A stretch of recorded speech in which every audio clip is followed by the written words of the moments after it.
Bonjour, bonsoir, chers compatriotes. Dépendamment de l'heure à laquelle vous allez pouvoir nous suivre, à ce que je sache, ça fait quand même belle lurette depuis notre dernière intervention pour pouvoir, toujours dans le cadre de l'éveil patriotique, échanger avec vous. J'en profite pour remercier tous ceux-là qui ont pensé à moi. J'ai reçu pas mal de messages vocaux.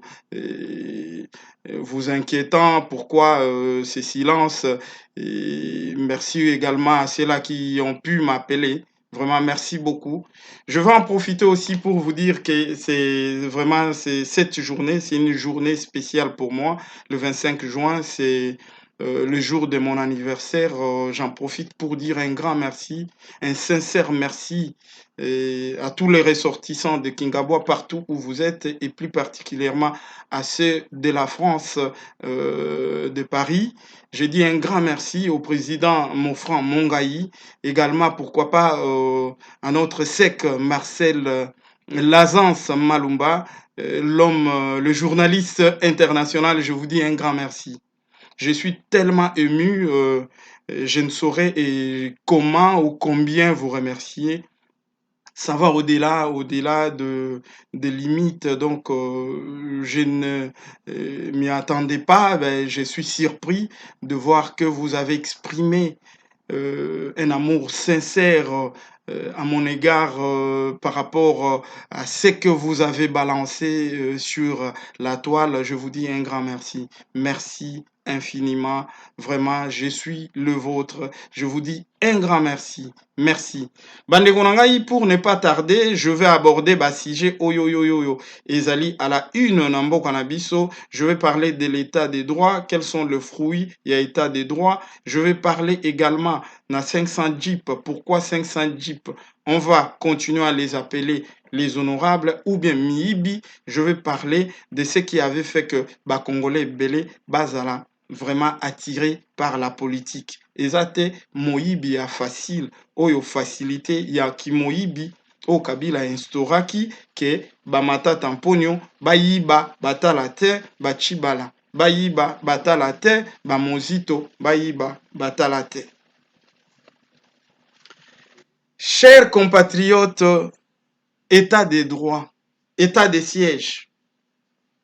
État des sièges instauré, décrété par le président de la République, na Est la République démocratique du Congo, ça paye. Les résultats, on le voit, c'est positif. Positif pourquoi? Parce que hier, je pouvais voir les gens se balader avec des têtes, les têtes de Zima. Mais aujourd'hui, ça fait quand même presque un mois que je ne vois plus sur les réseaux sociaux des pareilles images. C'est pour vous dire qu'il y a un changement. Et le changement est progressif, c'est graduel. Vraiment, état des droits, na monique et à préoccupation à chef de l'État. Je vis le jeune volontaire qui viennent de finir leur formation dans camp colonel Lukusa. Déterminés. Ils sont déjà déployés dans Ituri. Ils sont déterminés d'éradiquer l'insécurité et de ramener la paix à l'est de notre République. Je pense que c'était la préoccupation de tous les Congolais. Et à la qui soucie à bas Congolais, et puis préoccupation, il y a président de la République. Yango, il avait martelé là-dessus qu'il faut, pendant son mandat, à recouvrir la paix à l'est de la République. Mais Tomoni, procédure, ils allaient en cours, et puis processus, ils en cours. Les résultats, ils ont qu'une ndenga malam. Mais bandeko na ngai, miyibi ya ba député, honorable te, mais miyibi, ils ne sont là que pour leur ventre. Ba wana, pour le peuple congolais, na ko démontrer bino. Majorité boyebi, je ne veux pas revenir dans tout ce qui s'est passé. Coalition, chef de l'État, à la qui n'a FCC. Le chef de l'État avait un programme pour émerger le Congo. Pour que le peuple Congolais a retrouvé le bien-être naï. A comme à vivre na moi le quotidien oyo et cause là quand même tolérable. Mais FCC balaki wana pour conserver le pouvoir de Kabila. Ils étaient là pour empêcher à ce que programme il y a président de la République Félix Tshilombo Tshisekedi et la mise en application. C'est la raison pour laquelle président de la République stratège qu'il est, il a dit rompre na bango pour à reconstituer une autre majorité. Mais bandeko na ngai bakosa bino te. Les députés autozo mono bana mandat parlementaire ya ba député ya 5 ans. Nde bakoteli wana biso na bino toyebi.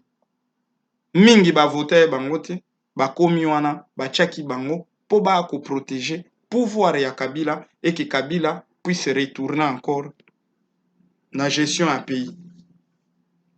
C'est la raison pour laquelle Mabunda était là pour empêcher la mise en application de la vision en chef de l'État. Tambwe Mwamba également.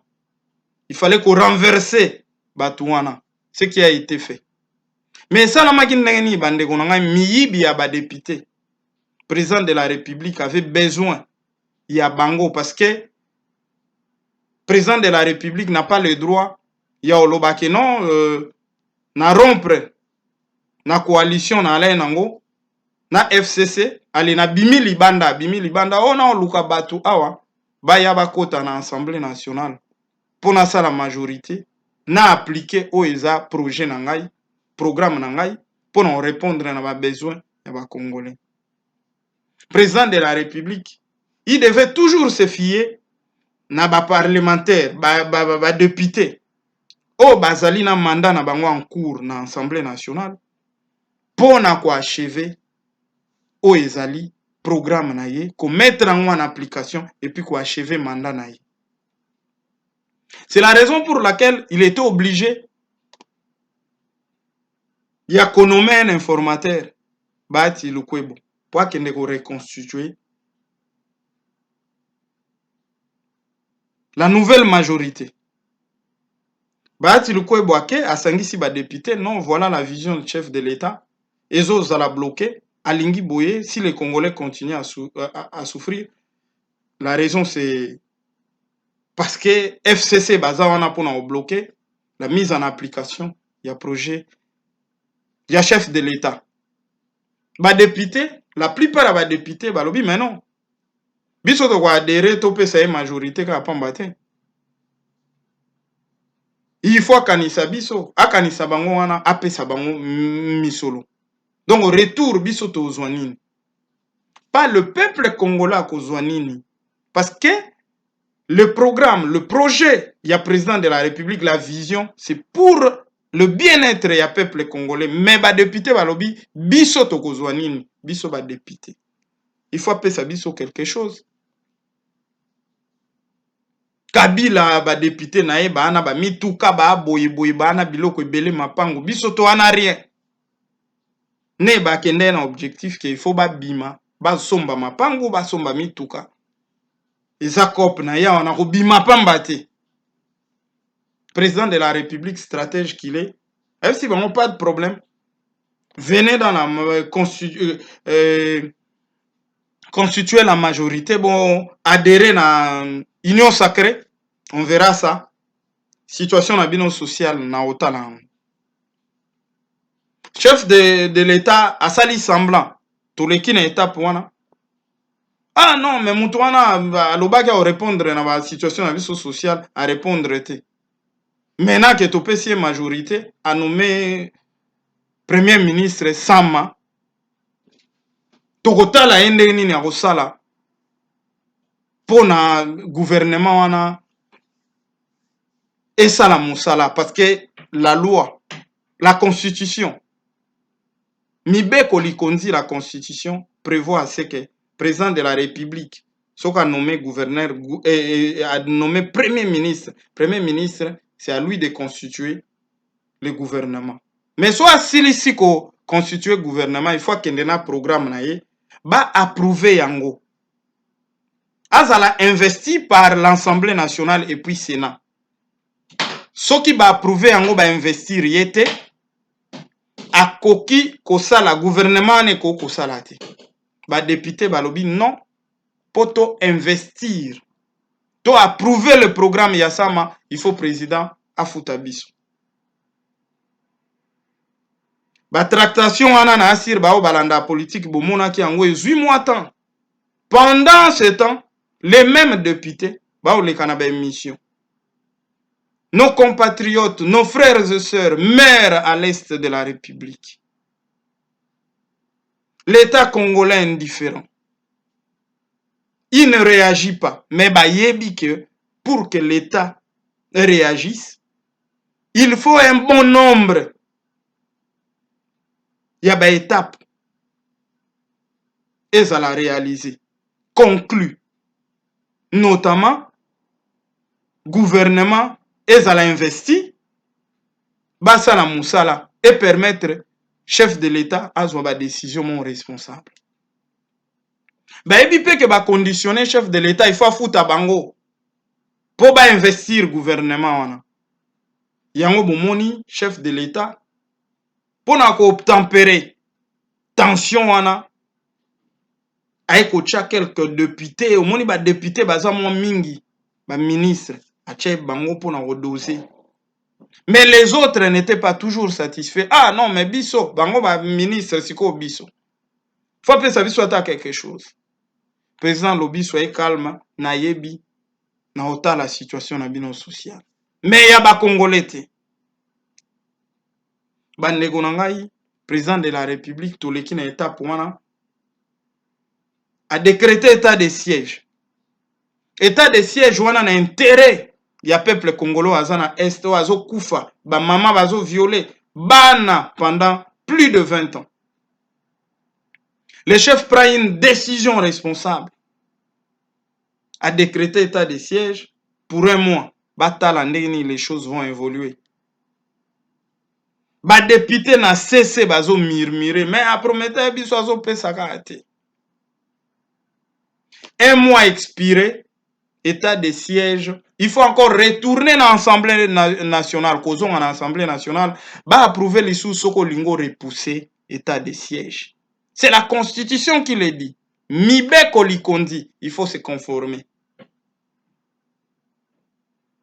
Ba député balobi, oh, tozuye, tokozouye mbalo, tanga oya auto repousser état de siège, même état d'urgence. Avant que le président décrète ça, il faut le cas dans l'institution. Ba député, ba o balandara politique, ba ebi ba député, tango balobaki que il faudra c'est que ba repousser état de siège. Ba député balobi non. Toko approuver en côté. Toko bloquer processus wana pona nini? Po ba Congolais ba continuer kokufa na est, po ba kataka mitu ya ba Congolais biso to sala ba jalelo, to le kana ba émission, to lo ba ke non, ba Congolais bazo kufa kuna. Bande konanga l'État congolais comme un président. Quand on parle de l'État, oh non, l'État congolais ndenga wana indifférent. Tout le monde voit le président de la République. Mais or, dans ce processus, il y a pas mal d'acteurs, oh, baza ba invisible, tels que ba député. Ba invisible, mais il joue un rôle très capital dans la décision mingi ezoma anamboka. Yango, je me disais même que il faut qu'on revoie, qu'on réforme la constitution pour il y a des décisions honnêtes. Il y a bato bazo kufa tongo pourquoi na est la République les Congolais meurent du jour au lendemain, ba tuerie, ba viol, ba massacre on annonce. Il ne faut pas toujours président de la République qui n'a qu'à solliciter ba député pour ba profiter. Il faut qu'ils prennent une décision où ils ont répondre dans ba attente. Il y a peuple. C'est la raison pour laquelle il fallait ba jeep pour situation et à la décanter parce que le président de la République allait contrer. Contrer parce qu'il faut réagir par rapport à l'Est. Mais ba député balobi ba ko approuver te. So ba approuver te état de siège il faut ça lever. Faut ba longwa ba militaire ba longwa ba civil bazongela pouvoir. Président de la République stratège alobi ok bapesa ba jeep, mais ba jeep wana c'est pas à lui ya kofuta totalité ya mbongo ya ba jeep. Ce qui est vrai, c'est ça la vérité. Ba député na ba émolument na bango salaire na bango, chaque fin du mois ba bando soutirer quelque chose pour na ofuta na jeep, mais le président de la République va donner une partie. Il va donner une partie na mbongo wana président de la République a opesa une partie oyo pour na couvrir dette wana. C'est ça la vérité. Mais bande konangai insécurité ya République. Ya est ya République eza pour na Félix Tshilombo Tshisekedi. To eza po na ba Congolais oyo bavandi na est bazo souffrir bande kona biso. Mais bato oyo bazo représenter soi-disant bande kona biso wana bazui yango eza cop. Il faut ba s'enrichir na sima ya guerre, na sima ya insécurité ya est. O eza mawa. Yango na yaki pona talisa bino ke makambo mingi elobamaka na cesse peut-être bato bazwaka ngo kaka na mato ezoleka boye, mais na se o eza na kuku bato bayebi te. Vérité yango wana. Chers compatriotes, pour finir, vous devez savoir que bandeko ebele ba compatriotes ebele bakomaki attirer na politique pour na faciliter au Kabila instauraki neti ye azalaki commerçant atikelaki ba politiciens ba s'autogérer. Les politiciens en ont profité bayibi na ndenge ya kosakana te. Un Matata Mponyo sortant d'une famille pauvre, un individu, il arrive à construire une université à grande envergure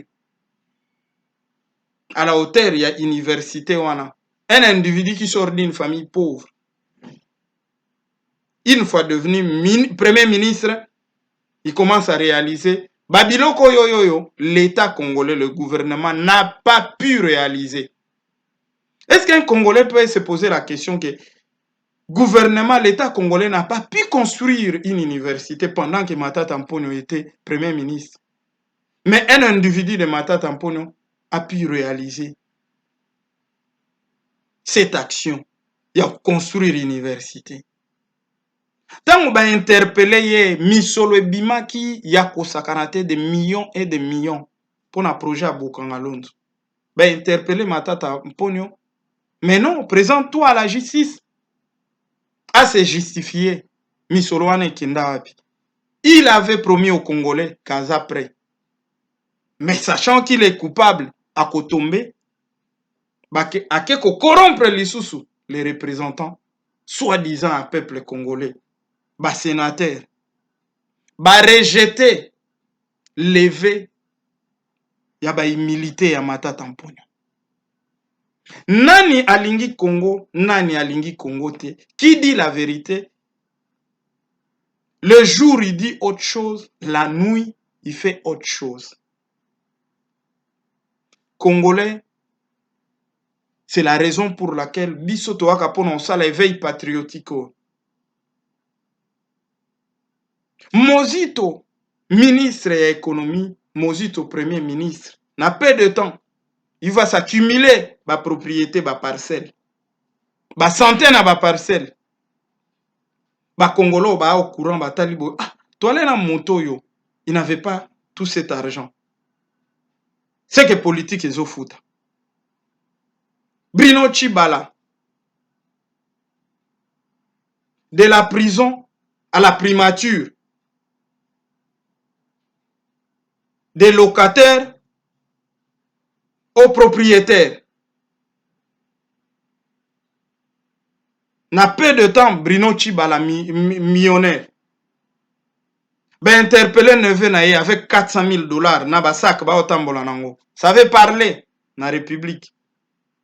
Moutou moko ta touchable. Parce que toi, là, un système moko, y a intouchable. Chers compatriotes, na oyeb sabino ke, nous avons avancé avec Félix Tshilombo Tshisekedi. Toi, on avance politiquement parlant. Comparativement à Congo, Brazza, na Gabon, bah, pays belé et Afrique centrale.